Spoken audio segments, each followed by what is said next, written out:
कार्यक्रमाची मजा त्यावेळेस आहे, गाणारे चांगले असले पाहिजे, वाजवणारे चांगले असले पाहिजे, ऐकणारे चांगले असले पाहिजे आणि सांगणारा बिघाडलेला पाहिजे. असं आहे का?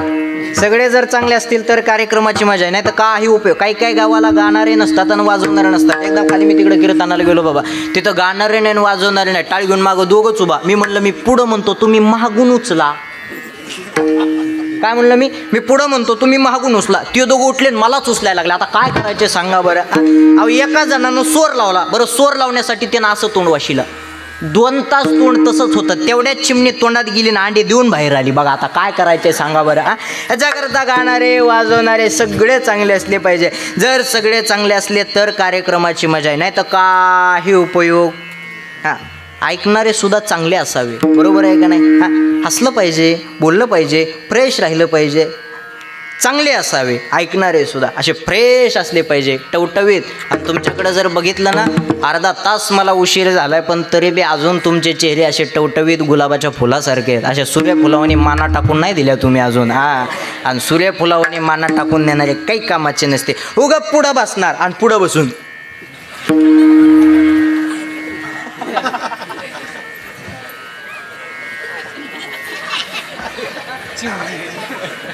तुम्हाला वाटलं गेलं का काय माहिती. माणसानं हसलं पाहिजे, बोललं पाहिजे, फ्रेश राहिलं पाहिजे, बरोबर आहे का नाही. जे खळखूळ हसतं ते मोकळ्या मनाचं असतं आणि जी जात गालात हसते ती प्युअर आतल्या गाठीची असते बघा. त्यामुळे हसलं पाहिजे. अहो कायला हसण्यासाठी 500ची इंजेक्शन आहेत हसण्यासाठी. बरं इंजेक्शन दिले हसव ना, ते हसत नाही, ते नुसतं कणतोय. आज जरा मोकळ्या मनानं कवा जाशील म्हणून सांगता येणार नाही. आला एखादा कोरोना.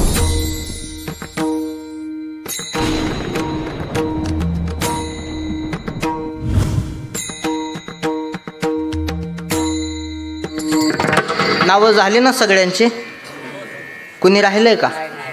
पाय राहिला असेल तर राग येऊ देऊ नका बरं. कारण तुमचे नाव घ्यायला मी काही तुमची बायको नाही आहे, हे लक्षात असू द्या. आणि जरी कोणाचं नाव राहिलं असलच तरी तुमचं सगळ्यांचं नाव एका उखाण्यामध्ये घेतो. फक्त महिला मंडळ उखाणा लक्ष देऊन ऐका, नाही तर आता सध्याच्या काळात उखाण्याच्या एवढ्या पद्धती निघल्यात. एखाद्या नवरीचं नवीन लग्न व्हावं आणि नवीन लग्न झाल्याच्या नंतर तिला उखाणा घ्यायला लावा. बाबा एवढा सुंदर उखाणा घेते, एवढा सुंदर उखाणा घेते, उखाणा लक्ष देऊ नये का बरं. येत होते जात होते खिडकी वाटे पाहत होते, खिडकीला 3 तारा, पानं खाते करा करा, अडके दादा घुंगर बारा, ते कोणाला व्यापारी सुपारी सुपारी नेते वाण्याला, हाणाने ते पाण्याला, पाण्याने ते वाड्यात टाकते, वाड्यात वाडे 7 वाडे, वाड्यात पलंग पलगो गादी गदी ऋषी ईश्वर बशी, बशीत कप कपात घडी घडीत वाजला एक, मी ज्ञानोबा तुकोबारायांची लेख. असं नाव बरं. आता ऐका, अर्ध्यात निम्म्यात संसार आला की मग नाव घ्यायला लावायचं. मग कशी नाव घेणार माहिती का? बटन तुटलं बटव्याचं नाव आहे का बरं. बटन तुटलं बटव्याचं आणि काणुग्या त्या सटव्याचं. अरे बाप काय नावाच्या पद्धती निघल्यात महाराज. पण नाव कसं घेतो लक्ष देऊ नाही का? पांडुरंगाच्या चरणी फुलं वाचतो वाकून. ऐका पांडुरंगाच्या चरणी फुलं वाचतो वाकून आणि तुम्हा सर्वांचं नाव घेतो ज्ञानोबा तुकोबारायांचं मान राखून. विठ्ठला विठ्ठला.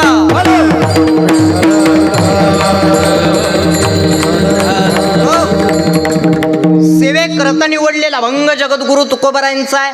4 चरणाचा आहे, सर्वांच्या परिचयाचा आहे, सर्वांच्या पाठांतरातला आहे. ऐका, आजच्या अभंगाद्वारे जगद्गुरु तुकोबाराय मानवी जीवाला अर्थात तुम्हाला आणि आम्हाला खऱ्या कीर्तनाचं महत्त्व सांगतात. पहिला मुद्दा म्हणे एवढं तोला मोलाचं जे शरीर आहे, हे शरीर आम्हाला भेटलं. पण हे शरीर भेटलं कशा करता? शरीर भेटण्याचं कारण बोला. शरीर भेटण्याचं कारण काय? महाराजांनी त्याचे 3 कारणं सांगितले. पहिलं कारण, जन्म घेणे लागे वासनेच्या संगे आणि त्याची झाली अंगे हरिरूप. म्हणे महाराज जन्माला आल्याच्या नंतर काहीतरी वासना शिल्लक राहिली की जीवाला जन्म घ्यावा लागतो. पहिलं कारण जीवाला जन्म घ्यायचं. दुसरं कारण महाराजांनी सांगितलं, जन्मा येणे घडे पातकांचे मूळ आणि संचिताचे फळ भोगावया. जन्माला आल्याच्या नंतर जे पाप शिल्लक राहतं ते संचित रूपानं फेडण्याकरता जीवाला जन्म घ्यावा लागतो. दुसरं कारण. आणि महाराजांनी जीवाला जन्म घ्यायचं 3रं कारण सांगितलं. कुठलाय का? केले कर्म झाले तेची भोगा आले, उपजले मेले आयशे किती. अर्थात माणसाचं काहीतरी कर्म शिल्लक राहिलं की जीवाला जन्म घ्यावा लागतो. आता इकडे लक्ष द्या. वासना पाप आणि कर्म अशा 3 गोष्टी मनुष्याच्या शिल्लक राहिल्या की मनुष्याला जन्माला यावा लागणार आहे. काहो म्हणे महाराज, आमचंही वासना, पाप आणि कर्म ह्या 3 गोष्टी शिल्लक आहेत का? बरोबर आहे. आपलंही वासना, पाप आणि कर्म ह्या 3 गोष्टी शिल्लक आहेत. याच्याकरता एवढं तोला मोलाचं शरीर आपल्याला भेटलंय. पण हे शरीर भेटल्याच्या नंतर भगवंताचं नामचिंतन तुमच्या आमच्या मुखामधून होणं गरजेचं आहे. कारण देवानं जे शरीर दिलं कशासाठी? देवे दिला देह काय म्हणले महाराज? देवे दिला देह भजना गोमटा आणि तो या झाला पाटा बाधिकेचा. जगाच्या चालक मालकाड भगवंतानं शरीर कशासाठी दिलंय? हा, बोला बोला. भगवंताचं नामचिंतन करण्यासाठी. पण मला सांगा, ह्या शरीराचा वापर आपण कशासाठी करतो? आ बोला ना, तुमचं काय दुखत आहे का? जरा मोकळं बोला. ह्या शरीराचा आपण वापर करतो कशासाठी? संसार करण्यासाठी, प्रपंच करण्यासाठी, धन कमवण्यासाठी, श्रीमंती कमवण्यासाठी ह्या शरीराचा तुम्ही आम्ही वापर करतो. पण देवानं शरीर जर कशासाठी दिलं असेल तर भगवंताचं नामचिंतन करण्यासाठी दिलंय. आपण त्या देवाकडं जातो का? जातो? जात नाही असं नाही, जातो. पण कधी? जोपर्यंत सुख आहे तोपर्यंत देवाची आठवण होते का दुःख आल्याच्या नंतर होते? बोला. लबाड बोलायचं नाही, खरं सांगायचं. शेजारणीची शपथ आहे तुम्हाला, जर खोटं बोलताना तर आधी सांगायलो. दुःख आल्यावर. सुख आहे तेव्हा देव आठवतो का? नाही. दुःख आलं की पळत देवाकडं जातात. देवाला सांगतात, देवा काय तुझं मी वाटोळ केलं की एवढं दुःख माझ्या पदरामध्ये घातलंस? म्हणजे लोकांचं वाटोळ केल्याशिवाय देवाला काही दुसरं काही कामच नाही का? देव कोणाचंच वाटोळ करत नाही. माणसानं जे केलेलं कर्म आहे ते कर्म प्रत्येकाला भोगायला येणार आहे. कर्म जगाच्या बापाला चुकलं नाही, तुम्ही आम्ही तर माणसं आहोत. कर्म कोणालाच चुकत नाही. भारताचा सम्राट होता कोण? भारताचा सम्राट कोण होता? धृतराष्ट्र. भारताचा सम्राट आहे बाबा, एवढी श्रीमंती त्याच्याकडं, पण त्यालाही त्रास झाला, त्यालाही कर्म चुकलं का? नाही. आगीचे चटके खाऊन जावं लागलं. एवढी श्रीमंती असून, एवढं धन असून त्यालाही आगीचे चटके खाऊन जावं लागलं. 5 पांडवांमधून सगळ्यात ताकदवर कोण? भीम. ताकद जास्त काम काही नाही, त्रास द्यायचा नाद जरा जास्त होता. बरं, त्रास कधी बी देत नव्हतं. धृतराष्ट्र जेवायला बसला की भीम गादा घेऊन जायचा, त्याच्याकडे जायचा आणि त्याला म्हणायचं, हा आंधळ्या तू किती काय कर, शेवटी तुला आमच्या तुकड्यावरच राहावा लागणार आहे. पण एक गोष्ट लक्षात ठेव, कुत्र्याला जशी एक अर्धी खाऊ घालायची तशा तुला 2-3 खाऊ घातल्या म्हणजे आमचं काही जाणार नाही. पण एक ऐक, तुझे अन्न खातोय ना ते तुझ्या मुलाच्या रक्तापासून बनलेले खायचे का? आता मला सांगा, असं बोलल्याच्या नंतर कोणाला खावा वाटल? खावा वाटल? खावा वाटेल का? नाही खावा वाटणार. रोज हेच गरण ऐकू ऐकू धृतराष्ट्र कदरला. राग आला आणि एके दिवशी ताटान उठला आणि जंगलामध्ये गेला. जंगलामध्ये गेला की त्या जंगलाला आग लागली. बाबा, आगीतून वाचायचा प्रयत्न करायचा, परत आगीतच जाऊन पडायचा. आगीतून वाचायचा प्रयत्न करायचा, परत आगीतच जाऊन पडायचा. आगीतून वाचायचा प्रयत्न करायचा, परत आगीतच जाऊन पडायचा. भारताचा सम्राट होता, एवढी श्रीमंती त्याच्याकडं, पण आगीचे चटके खाऊन जावं लागलं. ऐका, कर्म एकदा तुमच्या धनाला किंमत नाही, तुमच्या श्रीमंतीला किंमत नाही, तुमच्या पैशाला किंमत नाही. जसं तुम्ही कर्म करणार आहेत ना तसा तो देव, तसा तो भगवंत फळ देणार आहे. याच्याकरता देवावरती कधीच नाराज होऊ नका बाबा. आपल्याला असं वाटत असेल देवानं मला सुख नाही दिलं, देवानं मला दुःखी दिलं. अरे देवाच्या हातामध्ये आपल्याला सुख ठेवायचे का समाधानी ठेवायचे? देवाच्या हातामध्ये नाही आहे दादा. एक वाक्य लक्षात ठेवा, कर्म देवाला चुकलं नाही, जगाच्या बापाला सांगतात. कर्मे श्रीराम वनवासा गेला. दादा, कर्मानं श्रीरामाला सुद्धा वनवासाला जावं लागलं. तुम्ही आम्ही तर माणसं आहोत दादा. मग मला सांगा, हे सगळं जगामध्ये कोणाला कसं ठेवायचंय, कोणाला कसं ठेवायचंय, ते ज्याच्या हातामध्ये तो कसा राहू शकत होता? माणसाला जन्माला घालायचं ज्या देवाच्या हातात आहे तो देव कर्म चुकू शकला असतं ना, पण चुकवलं का? नाही दादा. का? कर्म कोणालाच चुकत नाही बाबा, कोणालाच चुकत नाही. आल्याच्या नंतर प्रत्येकाला जावा लागणार आहे बाबा. एक वाक्य लक्षात ठेवा, कर्म जे आहे ना हे एक गोष्ट, कर्म कोणाला चुकणार नाही. आणि दुसरी गोष्ट, आल्याच्या नंतर प्रत्येकाला जावा लागणार आहे. जाणं हे प्रत्येकाचं निश्चित आहे. प्रत्येकाला जाव. आता मी कीर्तन सांगितलं म्हणजे मी जाणार नाही असं थोडीच आहे, मलाही जावा. तुम्ही कीर्तन ऐकलं म्हणजे तुम्ही जाणार नाही असं थोडीच आहे, तुम्हालाही जावा. हा, यांनी गायन केलं म्हणजे हे जाणार नाही असं थोडीच आहे, तुम्हालाही जावा.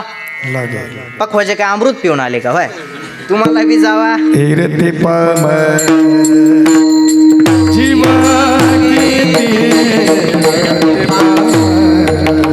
काय म्हणले महाराज? येते नाही उरो आले अवतार आणि येरते पामर जीव किती. म्हणजे महाराज इथं राहण्यासाठी इथं उरण्यासाठी एकही अवतार झालेला नाही. आल्याच्या नंतर प्रत्येकाला जावाच लागणार आहे. यमदेवाकडे जर बघितलं ना तर अशी लिस्टच असते, आज कोणाचा नंबर, उद्या कोणाचा नंबर, परवा कोणाचा नंबर. आमच्या गावात एका रामभाऊचं 1 नंबरला लिस्टत नाव आलं. इथं कोणी नाही ना रामभाऊ असले तर इथले सोडून, आमच्या गावचं सांगतोय मी. 1 नंबरला रामभाऊचं आलं लिस्ट. यमदेवानं रामभाऊचा घर पत्ता काढला. यमदेव रामभाऊच्या घरी, रामभाऊ इथं राहायचं नाही, आपल्याला वरती जायचंय. रामभाऊनं विचारलं तुम्ही कोण? म्हणे मी यमदेव. रामभाऊनं सांगितलं देवा घेऊन जायचंय ना, काही अडचण नाही घेऊन जा, पण खूप दूरचा प्रवास करून आला, थकला असाल, काहीतरी खाऊन जा. चालतंय म्हणे. रामभाऊने असा प्युअर तुपातला शिरा केला यमदेवाला खाण्यासाठी आणि ते शिऱ्यामध्ये टाकल्या झोपीच्या गोळ्या, दिला यमदेवाला खायला. ते यमदेवानं शिरा खाल्ला आणि यमदेव झोपले. तोपर्यंत यानं यमदेवाकडली लिस्ट घेतली, स्वतःचं 1 नंबरचं नाव खाली घेतलं आणि खालचं नाव वरती घेतलं. यमदेव उठले. यमदेव उठल्याच्या नंतर यमदेव म्हणले रामभाऊ एवढा छान शिरा केलता, एवढा गोड शिरा केलता, मी तुम्हाला काहीतरी देणार आहे. आता काहीतरी देणार आहे म्हणलं रामभाऊ तर उड्याच मारू लागले ना. रामभाऊ म्हणले मरणही वाचलं आणि उलट देवाच मला काहीतरी देणार आहे, सांगा देवा काय देणार आहात? यमदेव म्हणले मी लिस्ट वरून सुरू करणार होतो तर आता खालून सुरू करणार आहे म्हणला. बास, बाकी काही देणार नाही तुला. बघा अहो, आल्याच्या नंतर प्रत्येकाला जावा लागणार आहे. जाणं जे आहे ना हे प्रत्येकाचं निश्चित आहे. एक वाक्य लक्षात ठेवा, आपल्या जीवनामध्ये जे दुःख आहेत हे 4 प्रकारचे. कुठले कुठले का? एक म्हणजे जन्माचं, दुसरं म्हणजे मरणाचं, तिसरं म्हणजे वृद्ध काळाचं आणि चौथं म्हणजे आजाराचं. ऐका, या 4 दुःखांपैकी 2 दुःख आपल्याला टाळता येतात आणि त्यातले 2 दुःख आपल्याला टाळता येत नाही. कुठले 2 दुःख टाळता येतात आणि कुठले 2 दुःख टाळता येत नाही हे लक्षात घ्या. जन्माचं दुःख टाळता येत नाही, जन्माला आल्याच्या नंतर मरावं लागतंय, मरणाचं दुःख टाळता येत नाही. हे 2 दुःख आपल्या जीवनातले आपल्याला मुळातच टाळता येणार नाही, पण त्यातले 2 दुःख आपल्याला नक्की टाळता येतात. कुठले कुठले आहे का? जो निरोगी आयुष्य जगतो त्याला आजाराचं दुःख नाही आणि जो तरुण काळात जगतो त्याला वृद्ध काळाचं दुःख नाही. हे 2 दुःख आपल्या जीवनामधले आपल्याला नक्की टाळता येतात. माणसाच्या जीवनामध्ये माणसाला धनाची, श्रीमंतीची, पैशाची अपेक्षा आहे का नाही? कोणाकोणाला धनाची, श्रीमंतीची, पैशाची अपेक्षा नाही अशा माणसानं हात वर करा. आहे का कोणी? बरं, कोणाकोणाला धनाची अपेक्षा आहे त्यानं हात वर करा. तरी बी नाही. ऐका, धनाची, श्रीमंतीची, पैशाची अपेक्षा प्रत्येकाला आहे. बरोबर आहे का नाही महाराज?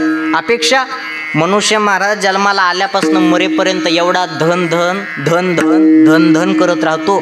शेवटी मेल्याच्या नंतर बॅनरवरती नाव द्यावं लागतं निधन.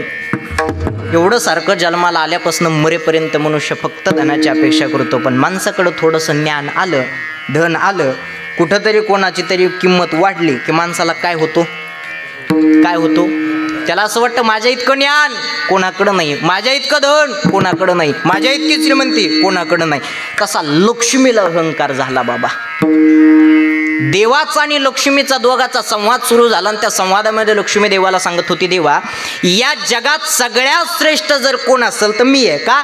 हे जग जर कोणामुळं चालतं तर माझ्यामुळं चालतं अशी लक्ष्मी देवाला सांगते. देवानं सांगितलं लक्ष्मी तोंडानं म्हणून काहीच उपयोग नाही, हे मला सिद्ध करून दाखवावं लागेल.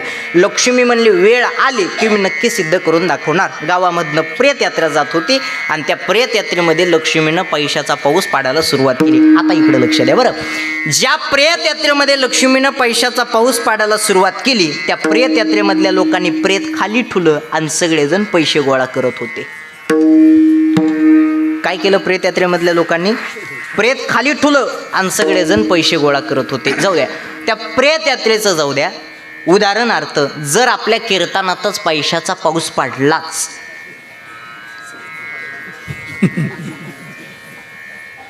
तुम्ही कीर्तन ऐका राहतान का? तुम्ही राहतान का नाही ह्यो तुमचा पुढचा प्रश्न आहे. मी करीलच का नाही ह्यो लय मोठा प्रश्न आहे. सगळेच धनाच्या मागं पडतात, सगळे श्रीमंतीच्या मागं पडतात, सगळेच पैशाच्या मागं पडतात. लक्ष्मी पळत देवाकडं जाते आणि देवाला सांगते, देवा बघा या जगामध्ये सगळ्यात श्रेष्ठ जर कोण असेल तर मी आहे. का हे जग जर कोणामुळं चालत असेल तर माझ्यामुळं चालतं. कारण ज्या प्रेत यात्रेमध्ये मी पैशाचा पाऊस पाडला ना, त्या प्रेत यात्रेमधल्या लोकांनी प्रेत खाली ठुलं आणि सगळेजण माझ्या पाठीमागं पडतायत, मला गोळा करतायत, मला जमा करतायत. भगवंताने हात जोडले आणि भगवंताने सांगितलं, लक्ष्मी तुझं अगदी बरोबर आहे, पण एक वाक्य लक्षात ठेव, ज्या प्रेत यात्रेमध्ये तू पैशाचा पाऊस पाडलास त्या प्रेत यात्रेमधलेच लोक तुझ्याकडे आलेत. उत्तर लक्ष देऊ नाही का काय सांगितलं? ज्या प्रेत यात्रेमध्ये तू पैशाचा पाऊस पाडलास ना, त्या प्रेत यात्रेमधलेच लोक तुझ्याकडे आलेत. ते प्रेत अजून तुला बघून काय उठलेलं? लक्ष्मी सांगते, देवा ते उठणंच कसं, त्याच्यात रामच राहिलेला. मग भगवंत सांगतात, प्रश्नाचं जर उत्तर कळालं असेल तर मी शांत बसू का?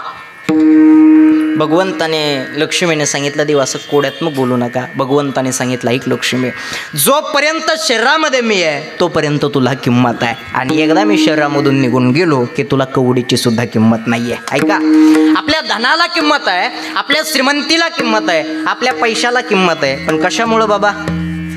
कशामुळं? त्या देवामुळं, त्या भगवंतामुळं. ऐका, एकदा त्या देवानं आपल्या डोक्यावरचा हात काढला की तुमच्या धनाला किंमत नाही, तुमच्या श्रीमंतीला किंमत नाही, आणि तुमच्या पैशाला हे किंमत नाही. आपल्याला चालवणारा, आपण बोलतो, आपण रोज सकाळी उठतो, झोपायचं जरी आपल्या हातात असलं तरी उठवायचं कोणाच्या हातात आहे? चाले हे शरीर कोणाची आसत. वा वा वा, टाळ्या वाजवायला. कार्यक्रमाची मजा त्यावेळेस आहे, गाणारे चांगले असले पाहिजे, वाजवणारे चांगले असले पाहिजे, ऐकणारे चांगले असले पाहिजे, आणि सांगणारा बिघाडलेला पाहिजे. असं आहे का? सगळे जर चांगले असतील तर कार्यक्रमाची मजा आहे, नाही तर काही उपयोग. काही काही गावाला गाणारे नसतात आणि वाजवणारे नसतात. एकदा खाली मी तिकडे कीर्तनाला गेलो बाबा, तिथं गाणारे नाही आणि वाजवणारे नाही, टाळी घेऊन मागं दोघंच उभा. मी म्हणलं मी पुढं म्हणतो, तुम्ही मागून उचला. काय म्हणलं मी पुढं म्हणतो, तुम्ही मागून उचला. ते दोघं उठले मलाच उचलायला लागले. आता काय करायचे सांगा बरं? अहो, एका जणानं सोर लावला. बरं, सोर लावण्यासाठी त्यानं असं तोंड वाशिलं, 2 तास तोंड तसंच होतं. तेवढ्याच चिमणी तोंडात गेली ना, अंडी देऊन बाहेर आली. बघा आता काय करायचे सांगा बरं? ह्याच्याकरता गाणारे वाजवणारे सगळे चांगले असले पाहिजे. जर सगळे चांगले असले तर कार्यक्रमाची मजा आहे, नाही तर काही उपयोग. ऐकणारे सुद्धा चांगले असावे, बरोबर आहे का नाही? हसलं पाहिजे, बोललं पाहिजे, फ्रेश राहिलं पाहिजे, चांगले असावे. ऐकणारे सुद्धा असे फ्रेश असले पाहिजे, टवटवीत. आणि तुमच्याकडे जर बघितलं ना, अर्धा तास मला उशीर झाला आहे, पण तरी बी अजून तुमचे चेहरे असे टवटवीत गुलाबाच्या फुलासारखे आहेत. अशा सूर्यफुलावानी माना टाकून नाही दिल्या तुम्ही अजून. आणि सूर्यफुलावानी माना टाकून देणारे काही कामाचे नसते. उगा पुढं बसणार आणि पुढं बसून